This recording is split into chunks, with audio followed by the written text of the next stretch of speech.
the form is decaying and the flowering is there. So I've seen it.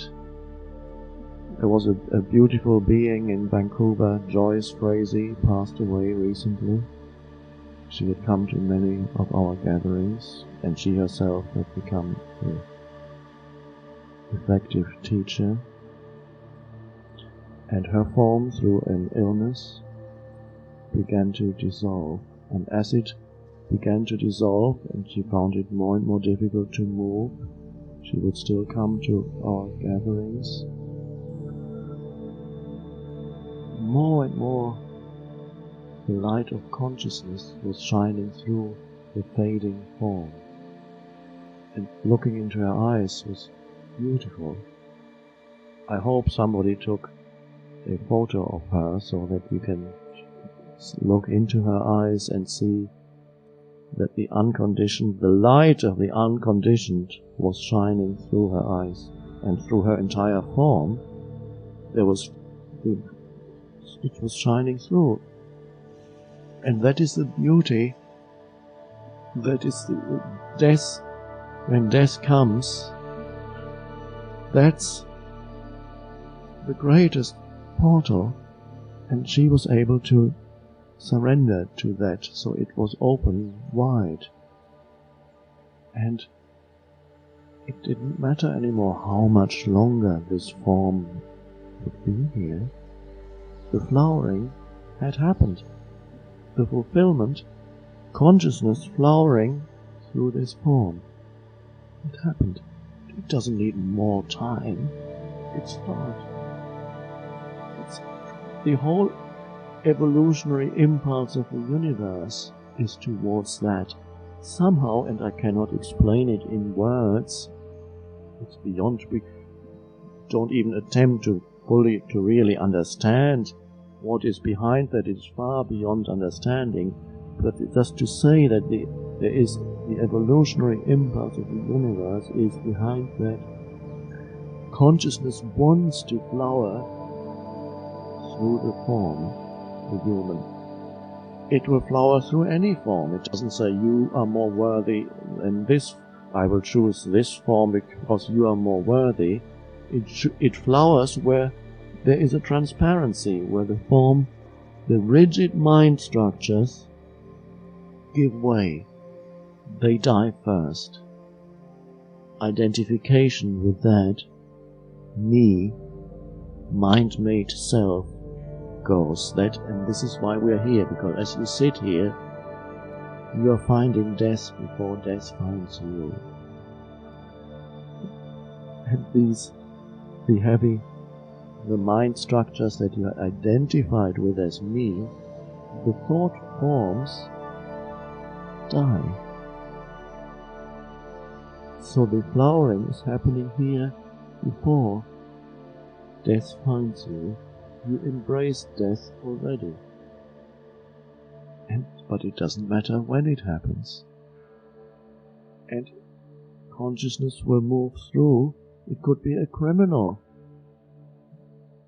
killed several people, inflicted suffering on others, and of course on himself, and in that midst of hell, in his cell, waiting for execution, suddenly, inside, the entire structure of the self, mental, emotional structures, dissolves, because the suffering is unbearable.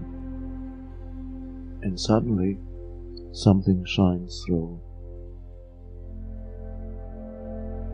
And now he doesn't care anymore whether the execution happens or not. And there have been cases like that.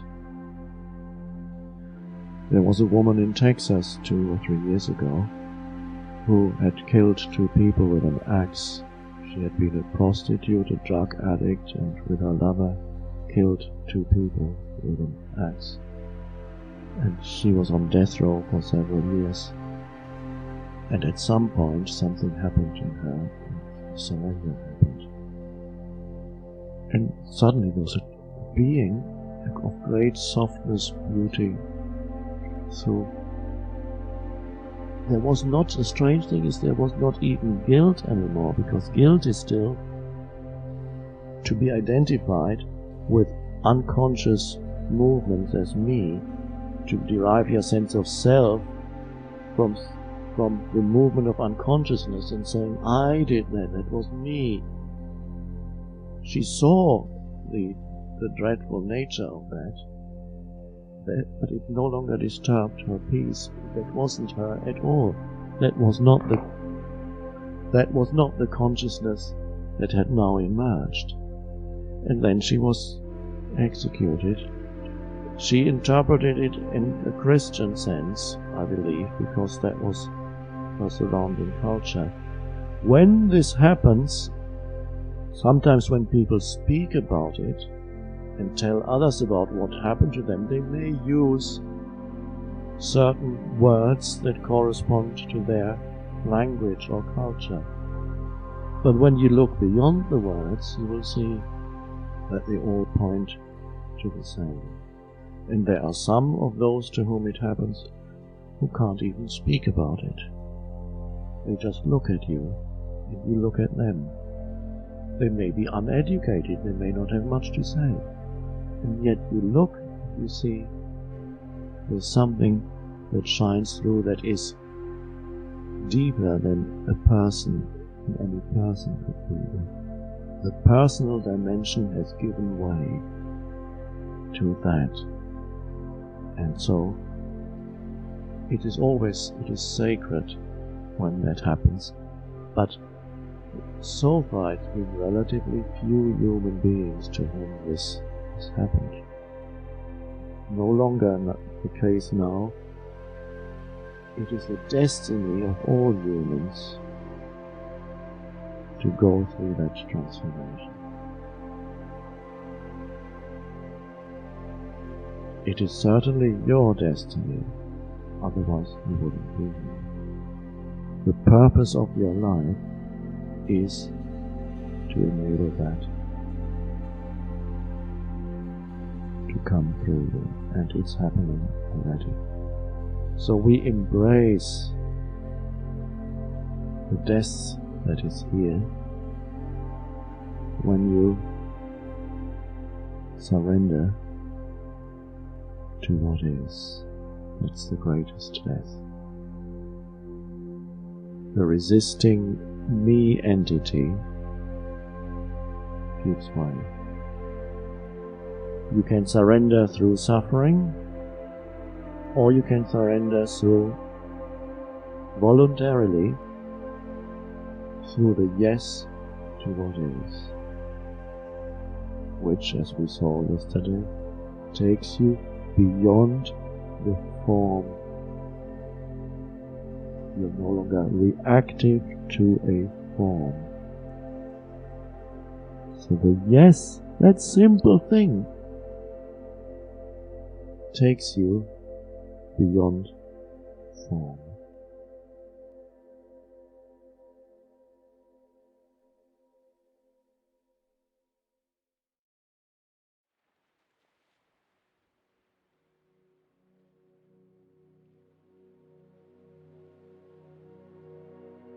And I pointed out yesterday, often that which you say yes to is some form of limitation, because it's form. And that in other cases, that which you say yes to may be some form of death, some form of loss. And that is particularly powerful.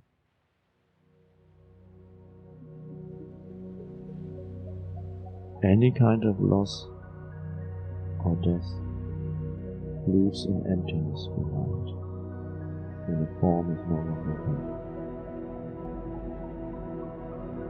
there. And you don't run away from that empty space.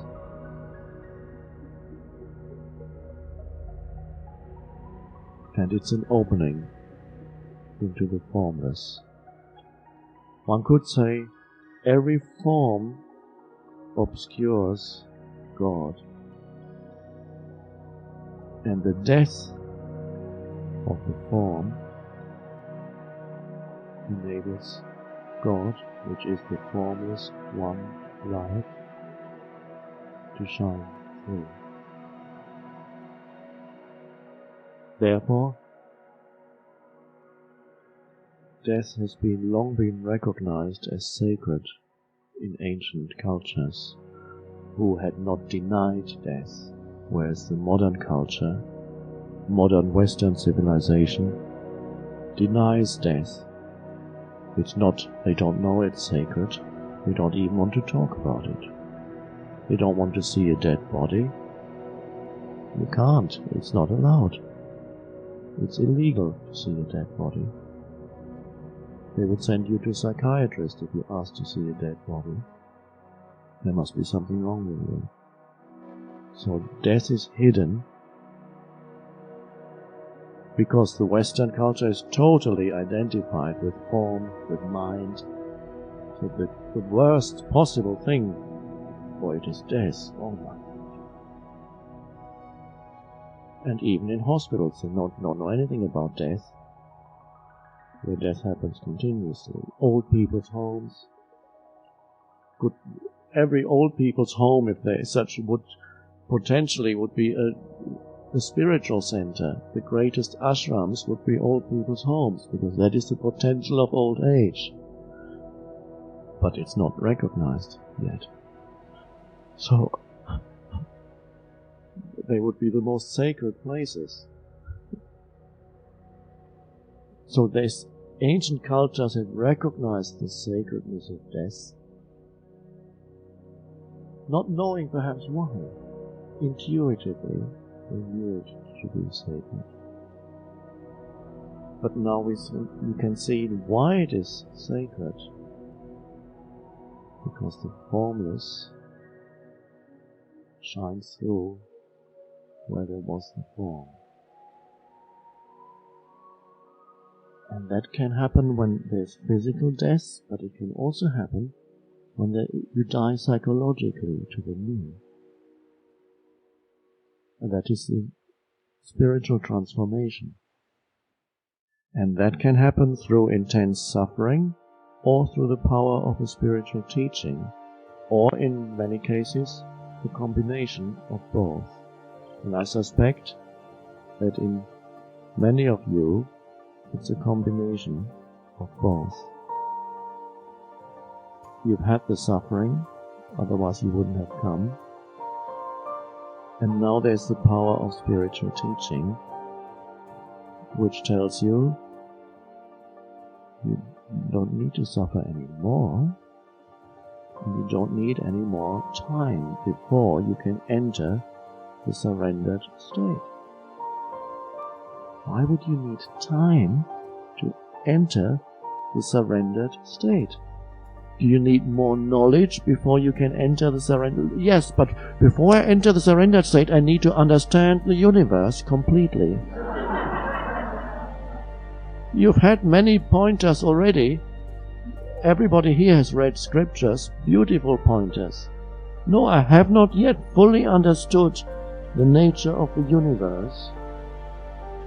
I need a few more years, says the mind. And the amazing thing is, a deep understanding happens, not in the way that the mind imagines it. A deep understanding of the universe happens as you enter the surrender state. There is a deep knowing there that is beyond concepts or labels, a knowing that the mind knows nothing of, a knowing that can even inform the mind, and the mind then can give spiritual teaching, because it is linked into that, the unmanifested, the unconditioned, the seed of all intelligence, pre-form, before it becomes a thought. It's there. And then there are other things. I need to sort out my life situation before I can surrender, because my life situation does not look balanced. There's so many loose ends. I need to sort it out. I have so many problems to deal with. I cannot surrender yet. You don't realize that the act of surrender deals with all problems beautifully.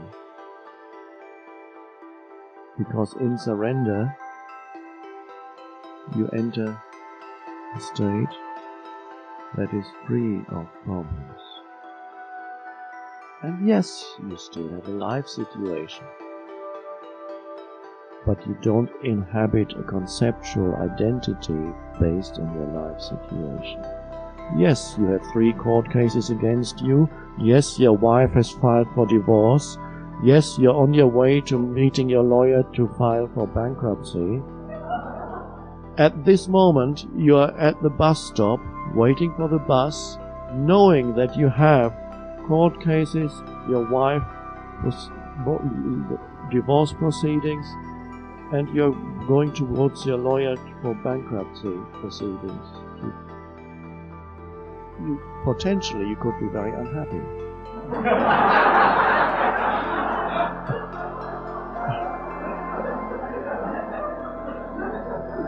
You could be, because your story isn't going the way it was supposed to go.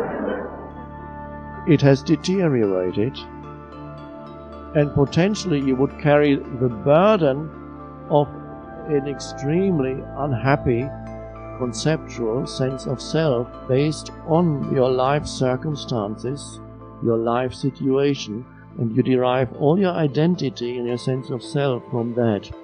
Your me would be very unhappy and very heavy and dense, and you would be talking to yourself as you stand at the bus stop and saying, this is what it had to come to.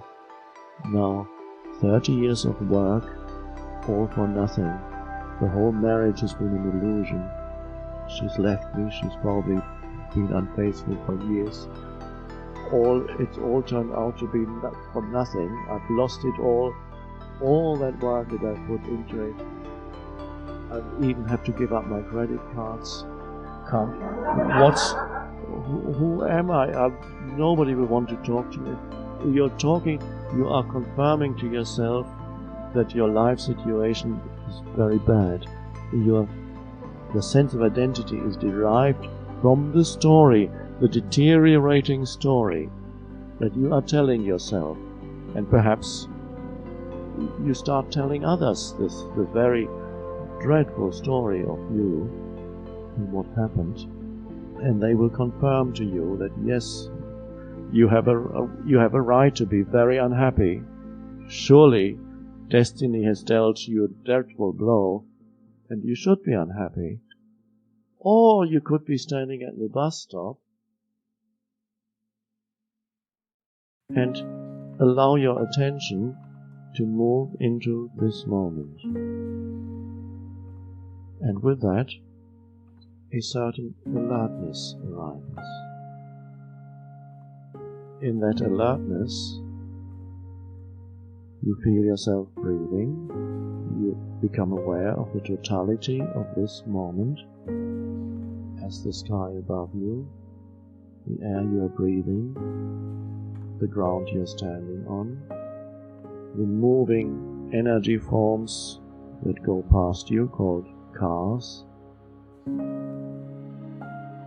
and there's a tree, and there's the field of alert attention in which all those things arise.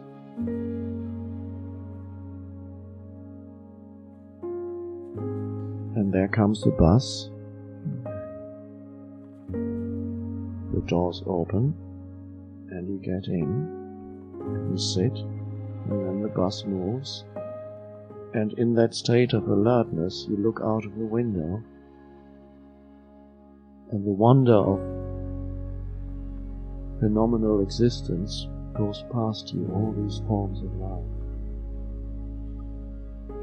And you are there as an alert field of presence. And you still remember where you're going, that you're fully there. Your identity is not derived anymore from a story you're telling yourself. That is a conceptual identity. You're not denying that there are situations that you need to deal with, because you're dealing with it already. You're sitting on a bus going somewhere to deal with it. You're dealing with it already. And this is a beautiful moment. You're sitting there, perceiving, and more than perceiving, being the still field through which the universe is being perceived. And when you are that alert, you can sense the entire body as alive.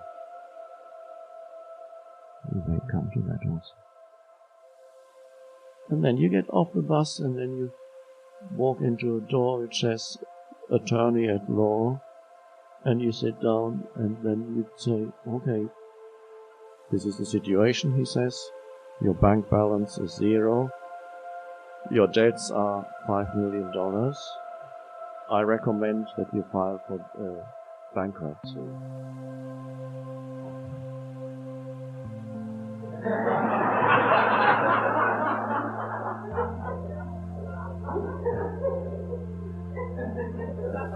And then you hand over your American Express Platinum cards. You've lost your cards, and perhaps your sense of self was somehow in each card a little bit. Because whenever you paid in expensive restaurants with the American Express Platinum cards, they respected you.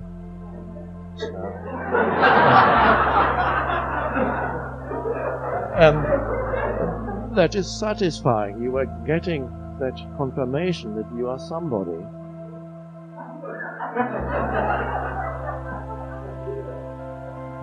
But in a strange, but as you hand over the American Express and other cards, that leaves a little bit of an emptiness. And as you accept that emptiness, it feels incredibly peaceful not to have these cards anymore. They're gone. Not that you formulate some kind of new belief that says it is more pure not to have credit cards. I am now more pure because that's you creating another thought structure to reincarnate into and derive a new sense of self from somebody who is now so spiritual that he has no credit cards anymore. That's worse than having credit cards. No, that's not how it is. You simply allow the loss to be there. That is suddenly the peace that you were already in deepens. And then you might have to give up your big home. And again, there it is. And the next moment you have to sign something and it's gone. And then you might live in a trailer for a while. And as you sit there, this moment is still sacred and beautiful. It doesn't really matter so much anymore the forms around you, because you don't need the forms to reinforce or enhance your sense of self. Where is your sense of self? It is the field of alive presence. This, you know that yourself to be that still alive field of attention. The forms, you don't need them for an identity anymore. So the trailer, of course it's not as comfortable as the big mansion. The space around you is smaller, confined. It makes a noise when it rains at night on the roof. Yet, all it means is there's a different scenery around you. You're still sitting somewhere, a little less soft than before. Bit less. Not that much space, but fortunately you just have to step out and you have a lot of space. So I'm seeing when your sense of self is not story-based anymore, You can accept the ups and downs, the gain and loss that come with every life story, as the changing forms around you, the comings and goings, the play of opposites, gain, loss.